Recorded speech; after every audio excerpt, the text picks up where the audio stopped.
Welcome to the Evolve Beyond Limits podcast. I'm your host, Stacey Geisel, self-mastery coach and mentor. The mission of Evolve Beyond Limits is simple. Fall in love with your life and change the world in the process. And each episode of this podcast is dedicated to helping you do just that. It's designed to bring you one step closer to an aha moment that could completely transform your life so that you can keep evolving into your fullest potential. The reality is how you show up in the world matters, and I don't want you to waste another second living a life that doesn't light your soul on fire. So let's have some fun. Welcome back to the Evolve Beyond Limits podcast. I'm your host, Stacey Geisel, and today we are going to hop into the second chakra, the Sacral Center. I promised you that this one is juicy, and it is, because the sacral is all about our connection to ourselves, which a lot of people struggle with. And I'm going to tell you why in just a minute. But first of all, it's located in our pelvic bowl. So just think about like where your reproductive organs are, no matter whether you're a male or a female. And that is kind of where it's located. So this is the reason it's so juicy is because it's really all about there's so much of it is about the unconscious. Okay. And 95% of our consciousness is unconscious. It is the feminine. And if that's not a male or female thing, we all have masculine and feminine within us. And our goal is to harmonize them. But this is really about the feminine. It's about the moon. It's the unseen. It's the mysterious. And because we can't see it, we tend to think it's not that important. But it's really in this chakra that we have to experience it. We can't simply learn about it. It is through what we experience that we actually increase the juiciness in our life. And this is why I personally am so obsessed with experiences, not simply learning more. Knowledge it holds a lot of power. Okay. Knowledge does do that, but it is through our experiences in life that transformation really happens. So when we think about our sacral, let's talk about what it holds in it. One, our emotions. This is why it is so gosh darn messy.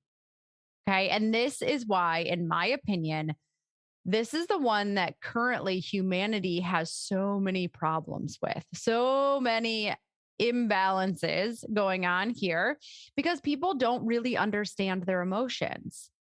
They don't even give themselves an opportunity to understand their emotions. They want to push them down because they don't have time. They want to jump over them because they're uncomfortable. They think they can only feel certain ones and not others. But our emotions don't work like that. So the alligator is one of the animals that is tied to the sacral chakra, and it represents our ability to allow our emotions to surface, to grab a hold of them, to wrestle with them for as long as it takes, as long as it is necessary, until you can ultimately digest what you can and release the rest of it.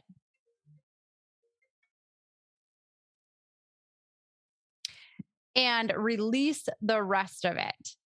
Repressing our emotions takes away energy. It takes energy. Okay. And it creates tension. It creates tension in our physical, our emotional, our mental, and our spiritual body. And I mentioned this before, but everything starts on an energetic level. And then when we ignore it for long enough, it then becomes a physical manifestation. So all dis-ease or disease within our body can be traced back to usually some sort of trapped emotion. What? And what's going to depend on this is how willing you are to be vulnerable will depend on how open and flowing this chakra is, and how many, vulnerability has become more impactful. Thank you, Brene Brown, for showing people that vulnerability is a really powerful thing. But we're still working on it, and there's still a lot to be said there. And a lot of times we're vulnerable, but only to the point of comfort. And then we won't go any further. So I could go on and on about emotions for 10 years, but I want to keep this short. So, the next thing that our sacral chakra holds is our sexuality. So, our comfort level in our sexuality can be an indicator of how balanced and open our sacral chakra is. And our sexuality can differ drastically depending on our culture, depending on the environment that we grew up in, how our parents or the people around us spoke about the subject, whether we were encouraged to explore our own bodies or told that that is a devilish act.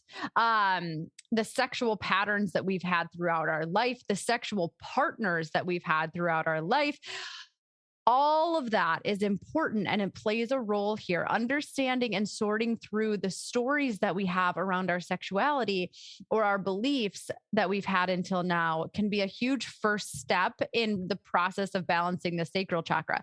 So, the other things that are held in the sacral chakra is passion, our passion for life, right? Like, when somebody is passionate about life and about what they're doing and all of that. So that's held in that sacral center. Our creativity is held there because everything is created out of darkness. Think about what that womb space, that pelvic bowl is able to do. It creates a human. So everything is created from this powerful center, whether you are male or female, you still have that same creation ability. Maybe not a human, but in all other things. So there's also, this is where we hold our pleasure and our nurturing. This is also where we hold our self-worth. Our self-worth is how worthy or deserving do you feel of receiving all the things that you want to receive in life. This is something that cannot be given to you by somebody else. This is not self-esteem. This is self-worth. It's an intrinsic thing that no one can take away from you, but also no one can give it to you. So I want you to think about well do you receive compliments or gifts or money or help or love or pleasure. If you can't receive in one area of your life, you are going to struggle to receive in the others. That's the hard truth. So if you can't receive a compliment, then you also can't receive love. Think about that. So the element of the sacral chakra is water. So when we talked about the root, we talked about earth. Earth was the element. It's very rigid and it's very fixed. Water, when you think about water, water is very flowing and it's very adaptable. So we want both of these things. Remember, there's no chakra that is more important than the others. We need them all and we need them all open and flowing. So now when we think about water, there's two ways that water can go if we're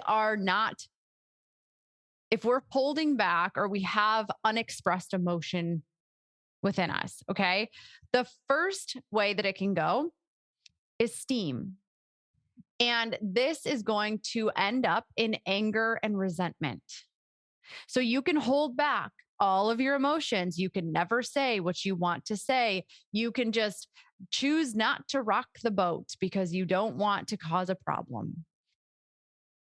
And yet the anger and the resentment is going to build and build and build until you can no longer control it and out it will come. You will hold on, you will spurt all of the things that you've been holding on to for years because you didn't know how to work yourself through it.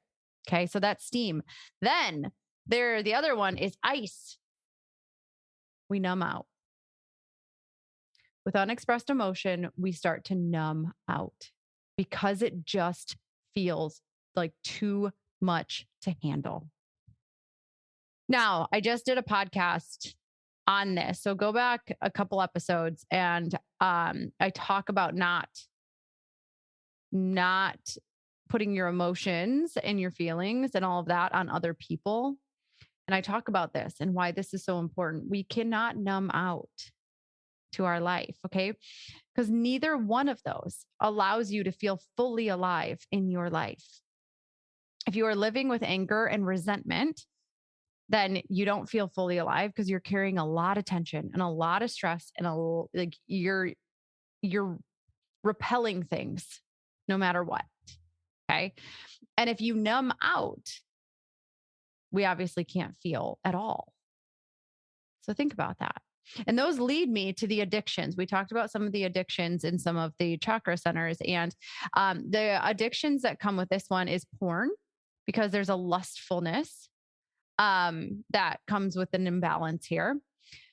It is alcohol, and there's drugs, because all of those things help us numb out. Okay. So again, this is an escape. All of them are used kind of as an escape of trying to numb out instead of learning to cope and lean into our emotions, our lust, our desires, our wants, our needs, all of that stuff. Okay. Then we've got our physical. We have our physical. So, how is this going to manifest physically? You may have kidney issues, kidney stones, lower back problems, anything reproductive.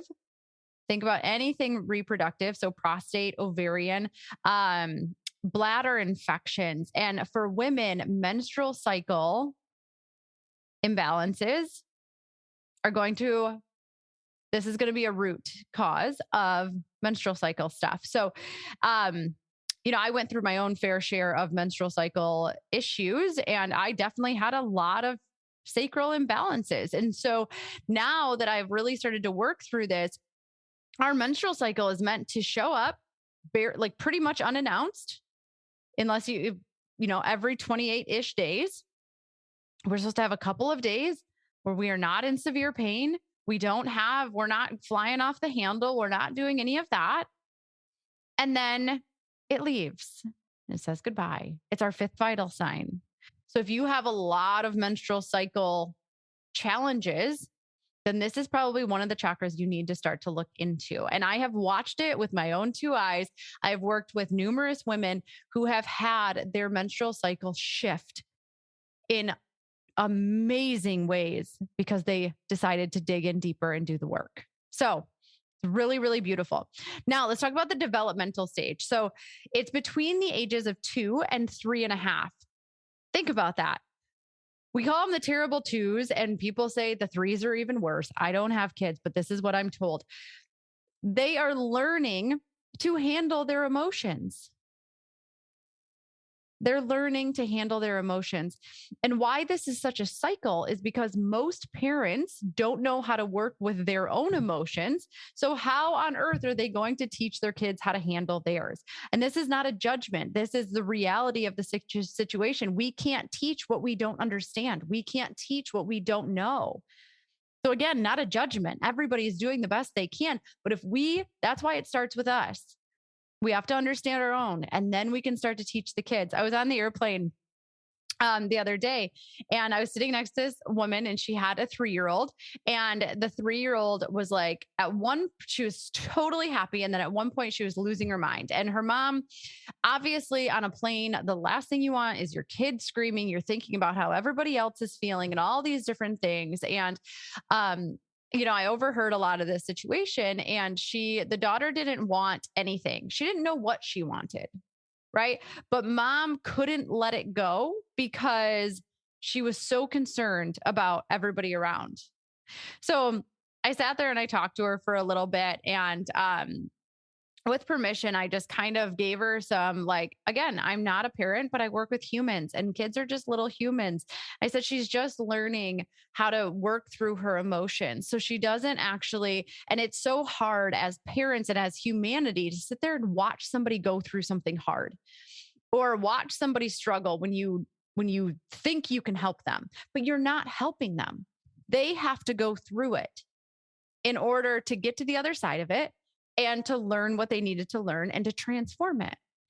So I think, I love toddlers because I think if we could all have a tantrum every so often and not care who was watching and what was going on, and we could do it in the moment instead of finding a time when it's more appropriate, we'd have a lot happier people running around the world, right? Because we feel it and then we move through. We feel it and we move through it. That's like a beautiful thing. And so I kind of just said, like, don't worry about everybody else. I'm not upset. Like, she's totally fine. Just like let her be and she'll figure it out. Cause I don't even think she really knows what she wants. She's just learning how to cope with her emotions and what's going on. And so, um, I know it was a struggle for her, but kudos to this mom. She sat there and her daughter whined and she didn't offer her solutions. And she just finally, it probably took like 3 minutes and she was done. The whole rest of the airplane was great.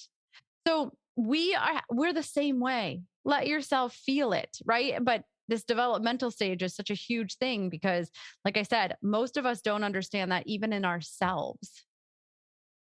And a personal story is that, a few weeks ago, something came up for me. I was sitting on the couch. Oh my gosh, it was like this moment. Um, I just started bawling. And Andrew, of course, my husband wants to help. He's like, what can I do? And I was like, nothing. Like, you can't do anything. I was like, actually, what I really need you to do is I need you to go downstairs, go to bed, leave me be. And he's like, are you sure? I was like, yes, because I understand that I need to work through this, that I need to not try to run from this. And what did I want to do? I wanted to go to bed because if I went to bed, it would go away. If I also wanted to go grab a glass of wine, because that would help, quote unquote, help, but I was using that as a crutch. It would have helped me to not feel it, which is exactly the opposite of what we want to do. So he left. I know it wasn't easy for him and he let me be. And it probably took about 20, 30 minutes of me journaling through some things. And I got to this really beautiful realization and revelation about why I was experiencing what I was experiencing. We have to go through it. Okay. So, let's quickly move through some of the imbalances and the when we're imbalanced and then when we're balanced in this chakra. So when we have an imbalanced sacral chakra, there's a lot of different things that can come up because there's a lot that is held here. That's why it's so messy and so interesting to untangle. Okay. I'm not going to say difficult. It's interesting to untangle. Um, some of those imbalances is if you're really overly sensitive, like the wind blows and your mood changes. People who are very self-centered tend to, or people who are really, just really, really self-centered and really obsessed with how they look, or they have a lot of body dysmorphia. This is, hey, ding, ding, me, in the past. And that's because we put on armor to protect ourselves. And so you have to watch out and for those physical manifestations. Why are we trying? Why are we so hard? Why are we so tough? Because we're trying to protect ourselves from something. So we have placed armor, and that armor comes in the form of muscle and all these different things. And that's why you'll see a lot of fitness, me included in the past. We utilize the fitness as a tool, almost as a similar tool as alcohol or drugs, as a coping mechanism, as a numbing thing. We become obsessed with it because it allows us to not actually feel what we need to feel. Okay. Another one is any type of sexual addiction. There is boundary issues. If you have boundary issues, so this can go one way or the other. It can either be that you don't trust anybody. So you have, again, you've put up your armor and you don't trust anybody. Or you can throw your boundaries out the window. Like you don't have any and you let people walk all over you. They're two different ends of the spectrum, but they're equally, that just means that there's an imbalance in one way or the other. Workaholics this is where this comes from too, because it's a constant, you're trying to prove yourself. You're trying to prove that you are worthy of having the things that you want to have, but you don't have to prove yourself because you were born worthy. We're taught that, right? So workaholics, sugar cravings, sweetness. This chakra is about the sweetness of life. Sugar cravings aren't as simple as we might think because there's probably something that we feel like we're missing, and it's that sweetness. We're searching for it. Okay. Again, You don't have any self-worth, or your self-worth is very low. So how much do you love yourself? How comfortable are you in your body? Do you feel guilty and really struggle to buy things for yourself? You might buy all the things in the world for everybody else, but you can't seem to buy things for yourself. There's a guilt, because know that the sacral chakra is blocked by guilt. So if you are somebody who feels guilty all of the time, red flag, there's work to be done here. They can also be very controlling, which again kind of goes back to the root chakra. There's a lack of creativity, because this is where our creative juices flow. And so that's something that can get in the way for people, is that they're not that creative, or they're having blocks in that area. They might be manipulative. Again, feel a lot of guilt. They can be withdrawn because they aren't able to open up to themselves or the people around them. And then they can be very lustful, and lustful can be multiple different things. It can be lustful within like sexually like lustful, or you can be lustful after beautiful things. Right? So there's a lot of different ways that this can start to manifest. Now, let's talk about if they're balanced. If we have a balanced sacral chakra, whoo, this gets good. Okay. So we feel sexy in our bodies. Like, you can have sex in the daylight. You can have sex with yourself without guilt, without shame, because you feel good. Okay. This is what whole woman, whole life is going to be about. So make sure that you sign up for that. We'll throw the link in the show notes. If you really, this is women only. If you want to start to get this back, because it is powerful. You have the ability to nurture what you have. There is a beautiful way in which you give, but you also receive.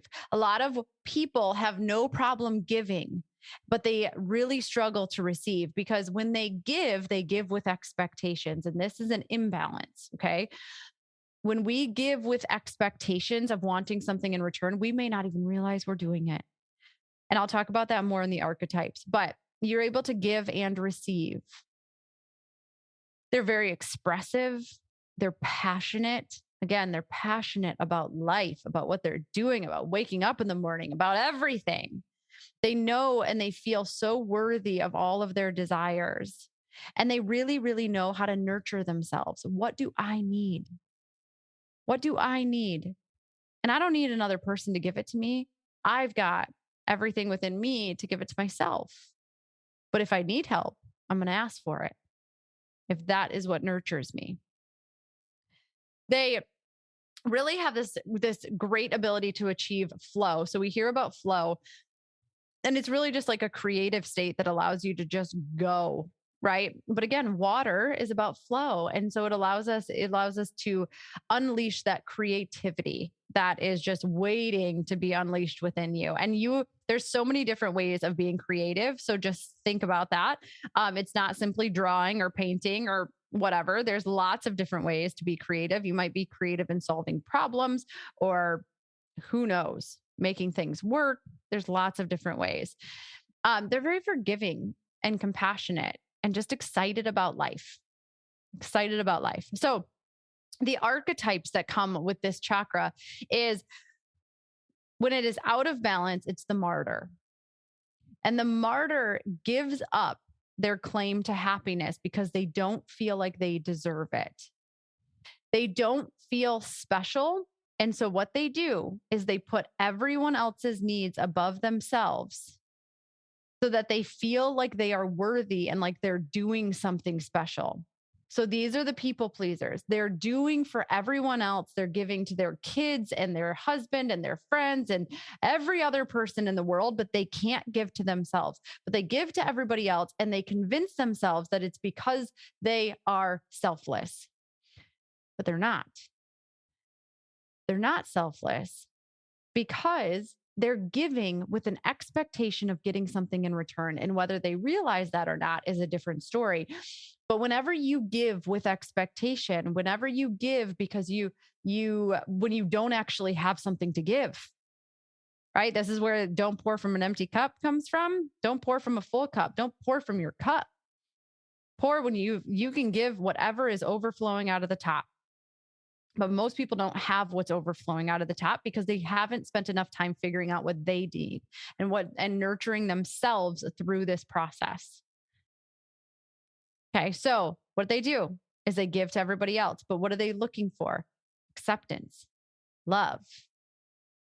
Um, they are looking for they're looking for some attention, something in return, but they might not even know what that is, or they will never tell the other person that that's what they're looking for. But they're looking for something. And then when they don't get it, where do we go? Steam. We get steamy. We get angry and we get resentful because I wanted this and they didn't give it to me, even though I, quote unquote, was just giving. No, you weren't. There's an expectation. And the martyr a lot of times will, again, they become very codependent. They become codependent because their soul is missing something.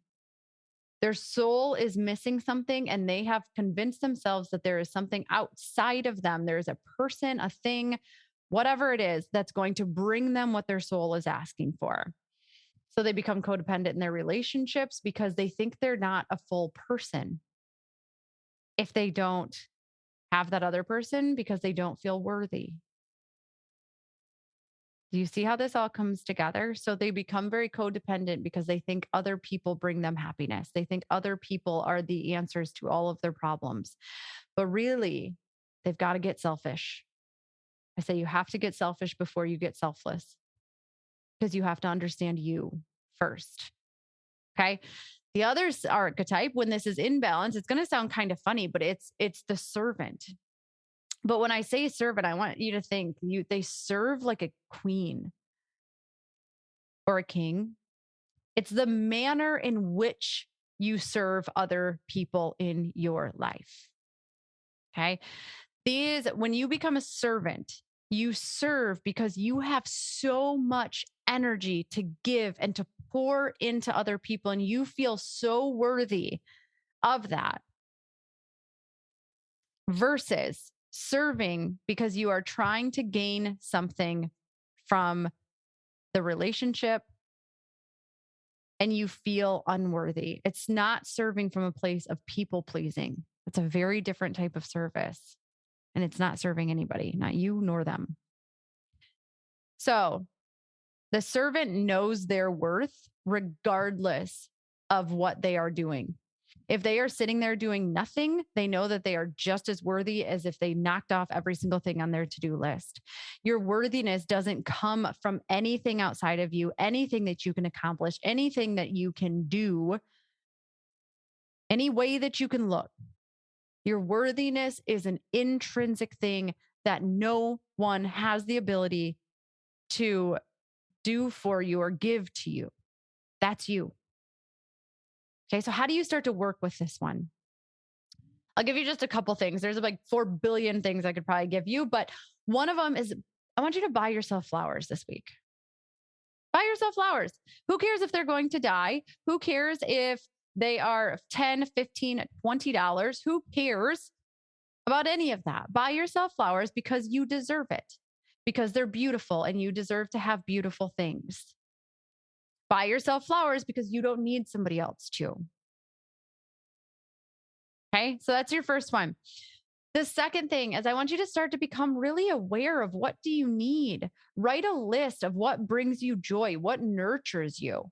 And trust me, when I ask women and people really this question, it's difficult for them to answer because they don't really think about it. What do I need?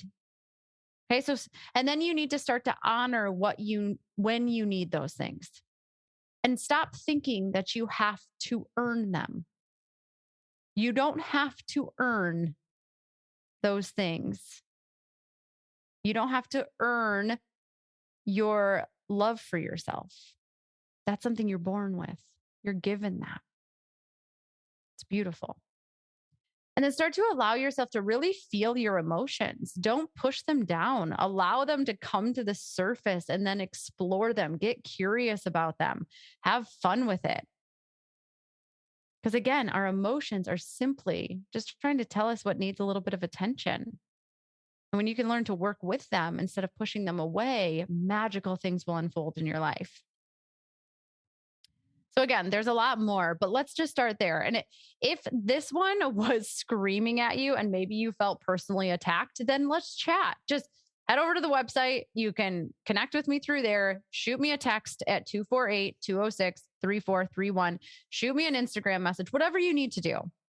Right. But let's connect and let's just see how you can start to move through and really balance this and get that flow going again. But until next time, you don't have to earn love. It is always there, meaning that you are always worthy of having everything that you desire in life. So hold on to that and let's go change the world.